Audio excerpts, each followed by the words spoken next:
सैनिक स्कूल के application form भरे जा रहे हैं और एप्लीकेशन फॉर्म भरने के दौरान एक इम्पॉर्टेंट चीज होती है डॉक्यूमेंट। और डॉक्यूमेंट में यदि गलती हो जाए तो वो प्रॉब्लम हमें काउंसलिंग के दौरान और उसके बाद भी परेशान कर सकती है। ये वीडियो बहुत इंपॉर्टेंट है उन सारे बच्चों के लिए जो इस बार एप्लीकेशन फॉर्म भरने की तैयारी कर रहे हैं या अपकमिंग कभी भी अपने बच्चे का सैनिक स्कूल का फॉर्म भरने वाले हैं। तो ये वीडियो जरूर देखिए, वीडियो को अंत तक देखिएगा क्योंकि इसमें सारी जानकारी डॉक्यूमेंट के रिगार्डिंग है। अब आपको पता होगा कि नोटिफिकेशन आ चुका है और टोटल 102 सैनिक स्कूलों के लिए एंट्रेंस एग्जाम कंडक्ट होगा जनवरी मंथ के अंदर। जनवरी मंथ के अंदर फिक्स डेट नहीं है, बट यहां से हमारे पास फिक्स और लिमिटेड टाइम बचा है। तो हमें यहां से तैयारी को अलग ही फॉर्मेट में लेके जाना पड़ेगा। अगर आप अपने बच्चे की तैयारी करवाना चाहते हैं, बेहतरीन ढंग से तैयारी जिसके अंदर complete syllabus, revision, test series सब कुछ इंक्लूड रहे, तो मैं आपको पहले उसकी थोड़ी सी इंफॉर्मेशन दे दूं, फिर हम डॉक्यूमेंट की बात करेंगे ताकि फर्दर आपके लिए कहीं भी सर्च ना करना पड़े बेस्ट कंटेंट इन इंडिया। तो मैं आपको बता दूं कि हमने इसके रिगार्डिंग क्रैश कोर्स को लॉन्च कर दिया है। क्रैश कोर्स का मीनिंग होता है कि अब जब लिमिटेड बचा हुआ टाइमिंग है उसमें पूरे सिलेबस को, अच्छा अपडेटेड सिलेबस के वर्ड यूज करूंगा यहाँ पे, क्योंकि कुछ चीजें अब चेंज हुई है क्लास 6 में थोड़ा मोटा, और थोड़ा सा ज्यादा चेंज हुआ है क्लास 9 में। उसका एक वीडियो हम लोग डाल देंगे, नया सिलेबस क्या है उसका वीडियो आ जाएगा और उसी के अकॉर्डिंग हम पूरा का पूरा कंटेंट आपको देने वाले हैं। तो इसके अंदर कंप्लीट सिलेबस रहेगा, रिविजन होगा इसमें, और आपकी टेस्ट सीरीज रहेगी। सारी चीजें मिलने के साथ साथ इस बैच को ज्वाइन क्यों करना चाहिए, ऐसा क्या है भाई, क्योंकि क्रैश कोर्स तो आप यदि यूट्यूब करोगे तो हजारों वहां पे दिख जाएंगे। तो हमारी बैच को ज्वाइन करने का खास रीजन रहता है कि हमारा जो क्लास लेने का तरीका है या पर्सनल सुपरविजन का जो तरीका है वो सबसे यूनिक मेथड में रहता है और हम हर बच्चे को साथ लेके चलते हैं। बैच साइज थोड़ा छोटा रखते हैं जिससे क्या होता है कि टीचर प्रॉपर ढंग से सुपरविजन कर पाए। क्लास प्रॉपरली जूम पे होती है, एप्लीकेशन पे क्लास नहीं रहते कि वहां पे सिर्फ आप चैट कर पाए, नहीं। यदि आप जूम पे क्लास ले रहे हैं और कहीं भी डाउट है, तुरंत वहां पे हैंड रेज और अनम्यूट करके अपना डाउट पूछ सकते हैं। यानी बच्चे को वो सारी चीजें मिल रही है, बच्चे को पूरा उसी के अकॉर्डिंग पढ़ाया जा रहा है, क्योंकि हर बच्चे की लर्निंग कैपेसिटी अलग अलग होती है। क्योंकि टीचर कोशिश करता है बेस्ट ढंग से पढ़ाने की, लेकिन बच्चे को कितना समझ में आ रहा है बच्चा ही बता सकता है। इसलिए हमारी जूम पे सारी क्लासें होती हैं, वहां पे इंटरेक्टिव मेथड में समझ सकते हैं। और मंथ में पीटीएम भी ऑर्गेनाइज करते हैं, पेरेंट्स टीचर मीटिंग, जिससे हम ओवरऑल ग्रोथ जान पाए बच्चे की। ये दो बातें जो है यूनिक बनाती है, बाकी सारी चीजें कंटेंट सभी बहुत अच्छा देते हैं। टीचर्स नो डाउट, यदि कोई अच्छा इंस्टीट्यूशन टीचर बहुत ही अच्छे होंगे और उनका वे ऑफ टीचिंग भी नो डाउट बहुत बढ़िया होगा। और हमारी जो टेस्ट सीरीज है ना, उस टेस्ट सीरीज में आपको किसी भी बैच में आप ज्वाइन करते हैं तो आपको सैनिक में बैच में आरएमएस की टेस्ट सीरीज भी आपको हम लोग देंगे। नवोदय स्कूल का भी टेस्ट सीरीज आपको मिलेगा। तो बहुत सारी ऐसी चीजें हैं जो आपके बच्चे के लिए बहुत ज्यादा फ्रूटफुल है। तो इस बैच को ज्वाइन कर सकते हैं। साथ में यदि आप ज्वाइन करना चाहें तो आरएमएस का भी क्रैश कोर्स लॉन्च होगा, उसको ज्वाइन कर सकते हैं। नवोदय स्कूल का एक यूनिक सा कॉन्सेप्ट आ रहा है, आजकल में वीडियो आ जाएगा और ट्रिमेंडस चीज आने वाली है सिर्फ नवोदय स्कूल के बच्चों के लिए, क्योंकि ये पेपर का लेवल, चीजें और एलिजिबिलिटी बहुत डिफरेंट है सैनिक मिलिट्री से। इसका एम थोड़ा सा अलग है, उनका एम थोड़ा सा अलग है। लेकिन यदि सिर्फ इसके लिए करना चाहते हैं तो वेट करिए, वीडियो आने वाला है, ऐसा वीडियो जो तूफान ला देगा, क्योंकि हम लोगों ने बहुत ही बढ़िया कंटेंट तैयार किया नवोदय स्कूल के लिए। और इतने कम प्राइस में ना कि आपको बिलीव नहीं होगा एक बार कि हाँ, इतना बेहतरीन कंटेंट इस प्राइस में मिल रहा है इंडिया के सारे बच्चों के लिए। तो ये बहुत जल्दी इसका वीडियो भी आपको मिल जाएगा। अच्छा, सारे एग्जाम एक साथ तैयारी कर सकते हैं, कोमो बेच के साथ हमारे ज्वाइन कर सकते हैं आप। और यदि आप आरआईएमसी के एस्पिरेंट है तो तेजस बेच हमने लॉन्च कर दिया है, जो दिसंबर में 7 दिसंबर को एग्जाम होने वाला है उसके लिए। उसका भी क्रैश कोर्स जो है या क्विक रिवीजन बेच जो है 16 अक्टूबर से स्टार्ट हो रहा है।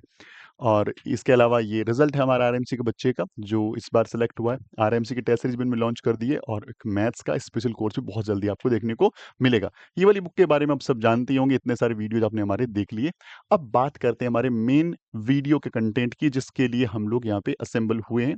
ये है सर कि कौन कौन से डॉक्यूमेंट्स रिक्वायर्ड है फॉर्म भरते हुए, हमें किन किन चीज़ों का ध्यान में रखना है। तो मैं आपको सारे लिस्ट ऑफ डॉक्यूमेंट बता देता हूँ, जो आप पहले से तैयार कर लें, बाद में कोई परेशानी आपको नहीं होनी चाहिए। देखिए, कुछ ऐसे डॉक्यूमेंट हैं जो सबके लिए मैंडेटरी है और कुछ ऐसे डॉक्यूमेंट होते हैं जो सिर्फ कैटेगरी वाइज रहता है या लिमिटेड लोगों के लिए रहता है। नंबर वन चीज सर, नंबर आपका फोटो होना चाहिए स्कैन, और फोटो साफ स्कैन करें। ऐसा नहीं आप कुछ भी स्कैन करके डाल रहे हैं।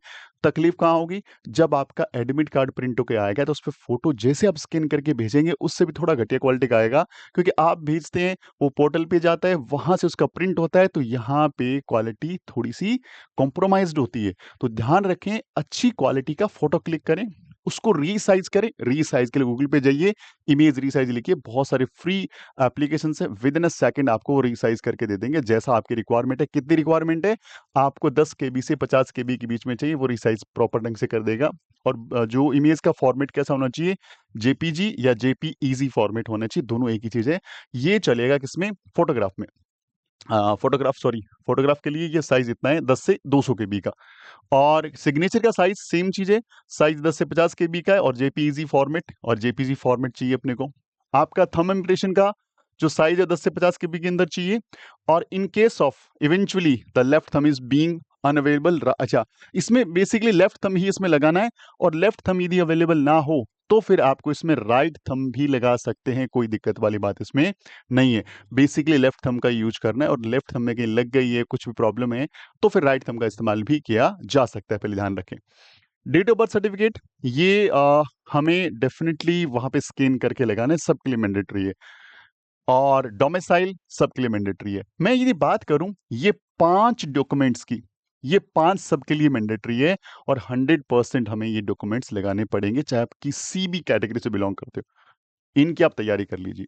अब बात आती है कि सर कास्ट सर्टिफिकेट, हाँ जी, कास्ट सर्टिफिकेट किसके लिए जरूरी है? एससी के बच्चों के लिए, एसटी के बच्चों के लिए, और ओबीसी एनसीएल के लिए।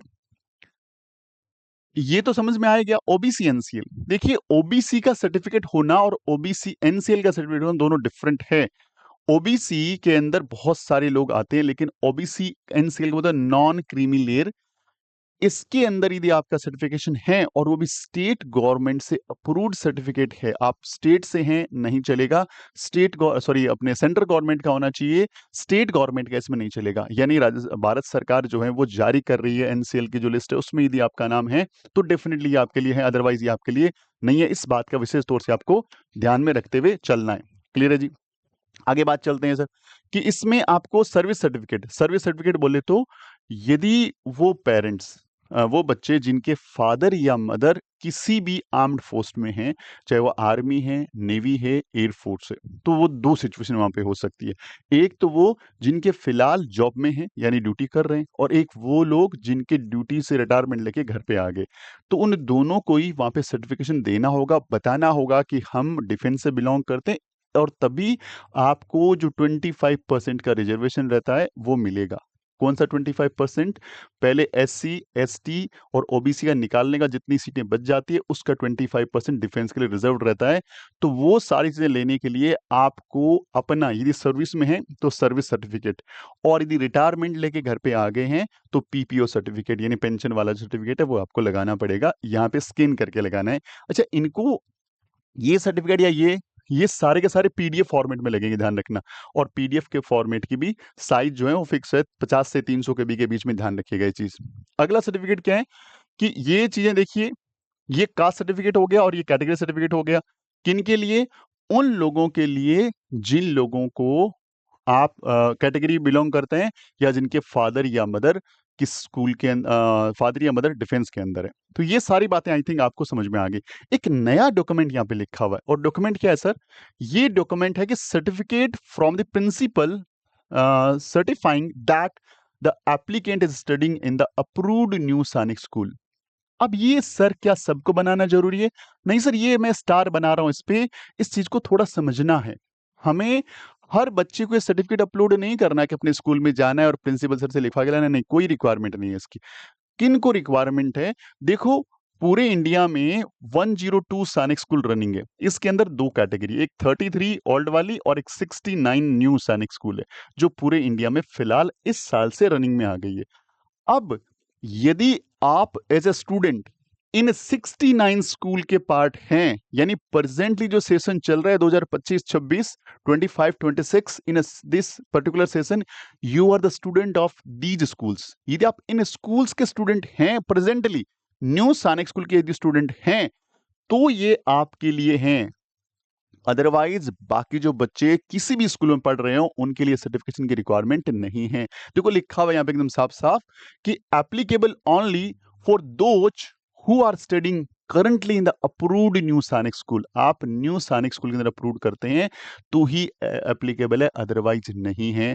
तो आपको पता लग गया होगा एकदम अच्छे ढंग से कि ए से लेके ई तक के सारे डॉक्यूमेंट सबके लिए जरूरी हैं। ये ओनली कैटेगरी वालों के लिए, ये सिर्फ उन बच्चों के लिए जिनके फादर या मदर किसी डिफेंस फोर्स के अंदर हैं, और ये सर्टिफिकेट उन बच्चों के लिए जो बच्चे प्रेजेंटली इस साल न्यू सैनिक स्कूल के पार्ट हैं। तो अब मुझे नहीं लगता कि डॉक्यूमेंट को लेकर के आपको कोई भी डाउट है। अच्छा, ये पूरे जो जितने भी सर्टिफिकेट हैं वो पीडीएफ में होनी चाहिए, और इनका साइज 50 से 300 केबी के बीच में, इनके बारे में बोला हुआ है 50 से 300 केबी के बीच में इनका साइज होना चाहिए, ये बताया गया है। अब यदि इनमें कुछ भी गड़बड़ आप करते हैं तो आपको एग्जाम के पूरे प्रोसेस से बाहर कर दिया जा सकता है, आपके अगेंस्ट एक्शन लिया जा सकता है। ये सारी बातें इसमें मेंशन है। तो ध्यान रखिए, सर्टिफिकेशन नहीं है, प्रॉपर ढंग से बना लीजिए। 30 अक्टूबर लास्ट डेट है, बिल्कुल हड़बड़ी नहीं करनी। आप पहले सबमिट करके बैठोगे तो ही बात है। हाँ, एकदम लास्ट में नहीं जाना, आपको 28 29 30 में नहीं जाना, कि उस टाइम साइट पे लोड रहता है। बजाय 25 अक्टूबर तक यदि कोई डॉक्यूमेंटेशन नहीं है, फटाफट बनवा लो, क्योंकि दिवाली की छुट्टियां भी आने वाली है तो ऑफिस बंद रह सकते हैं। अभी जितना जल्दी हो सके अपना काम पूरा कर लो और फॉर्म को भर दो। और फॉर्म भर दिया है तो तैयारी में लग जाओ जबरदस्त ढंग से। तैयारी कैसे करनी है वीडियो के स्टार्टिंग बताया था, फिर भी डैशबोर्ड नंबर गिवन है। एकदम बेस्ट कंटेंट के साथ एकदम सुप्रीम तैयारी आपको मिलेगी यदि आप करना चाहते हैं तो। मिलते हैं अगले वीडियो में, तब तक अपना ख्याल रखिए। जय हिंद, जय भारत, वंदे मातरम।